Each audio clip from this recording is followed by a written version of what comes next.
In 2021, more than $30 billion worth of ransoms were unnecessarily paid out by small businesses. These businesses didn't adequately protect their critical data against ransomware, allowing PCs, servers, and account software such as QuickBooks to be vulnerable. Secure your business today with StorageGuardian.com. To get an exclusive offer for Theology of Business podcast listeners, head over to StorageGuardian.com to get started for free for 60 days with their Veeam self-provisioning portal. Storage Guardian will also provide expert recommendations on how to protect your company from these types of attacks. Don't be a victim to attackers. Head over to StorageGuardian.com today.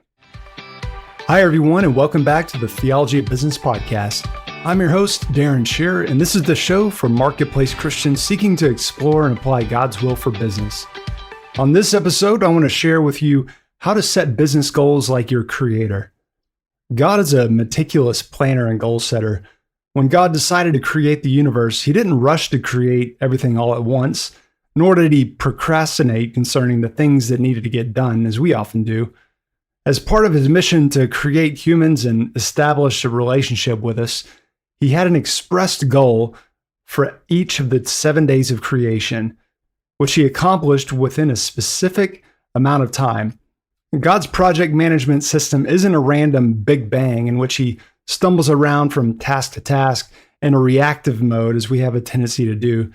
No, God's ways are part of His intelligent design, as ours should be. Like God, we should run in such a way as not without aim, as Paul said in 1 Corinthians 9:26. He will sovereignly guide us, but He wants us to co-labor with Him by developing and executing Christ-centered goals and plans. What kind of goals and plans should we set? Noble goals. Isaiah said, "But the noble person devises noble plans, and by noble plans he stands." Isaiah 32, verse 8. In this passage of Isaiah, noble refers to the idea of having a willing and generous heart. Such plans are focused on God and others rather than on oneself. What other-centered goals have you set to move your company further toward your vision? These goals should flow directly from your corporate identity and in pursuit of your vision. Here's an example of a noble goal set by some Christ-centered companies, including my own.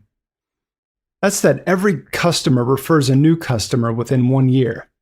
What makes this a noble goal? Well, first, a goal like this can make a direct positive impact on your customer service and operations. People will only refer people to you and your organization if they have a positive experience with you. Keeping your marketing focused on faithfully serving those God has already brought to you, not just focusing in on bringing in new customers. That's one way to set noble goals.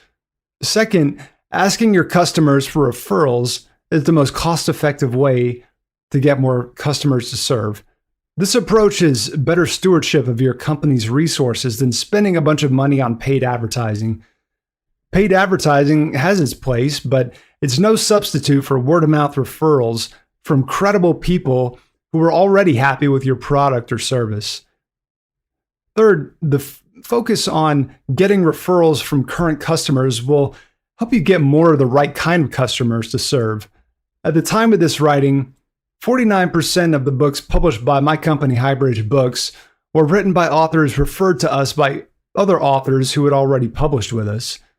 We're looking for Christ-centered thought leaders, so there's a strong probability that a prospect referred by one of our authors will also be a Christ-centered thought leader. Not only should your organization's goals be noble, they ought to be measurable. What gets measured gets done. It will be easy to assess whether our example noble goal was accomplished.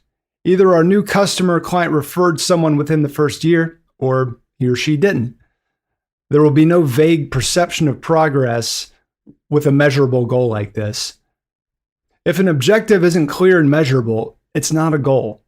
Have you ever tried to shoot a basketball into a goal you couldn't see? There may be excuses for why the goal wasn't achieved, but at least there won't be any uncertainty about what the goal was in the first place.